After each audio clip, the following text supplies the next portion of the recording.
ಜಿಲ್ಲಾ ತೋಟಗಾರಿಕೆ ಇಲಾಖೆ ಮತ್ತು ಕೇಂದ್ರ ತೋಟಗಾರಿಕೆ ಇಲಾಖೆ ವ್ಯಾಪ್ತಿಯ ಸಸ್ಯ ಪ್ರಭೇದಗಳು ಮತ್ತು ರೈತರ ಹಕ್ಕುಗಳ ಸಂರಕ್ಷಣಾ ಪ್ರಾಧಿಕಾರದಿಂದ ದೊಡ್ಡಬಳ್ಳಾಪುರ ತಾಲೂಕಿನ ತೂಬಗೆರೆ ಸುತ್ತಮುತ್ತಲಿನ 8 ಹಲಸು ತಳಿಗಳಿಗೆ ಹಲಸಿನ ಹಣ್ಣಿನಲ್ಲೇ ಉತ್ಕೃಷ್ಟ ಎಂದು ಗುರುತಿಸಿರುವ ಹಕ್ಕು ಸ್ವಾಮ್ಯ ಪ್ರಮಾಣ ಪತ್ರವನ್ನು ವಿಶ್ರಾಂತ ಕುಲಪತಿ ನಾರಾಯಣಗೌಡ ವಿತರಿಸಿ ಮಾತನಾಡಿದರು.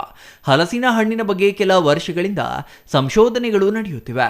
ಬೆಂಗಳೂರಿನ ಕೃಷಿ ವಿಶ್ವವಿದ್ಯಾನಿಲಯ ಹಲಸಿನ ಹಣ್ಣುಗಳಲ್ಲಿರುವ ಔಷಧೀಯ ಗುಣ, ಹಲಸಿನ ಹಣ್ಣಿನ ವಿವಿಧ ಉತ್ಪನ್ನಗಳನ್ನು ತಯಾರಿಸುವ ಸಂಬಂಧ ಸಂಶೋಧನೆ ಮಾಡುತ್ತಿದೆ.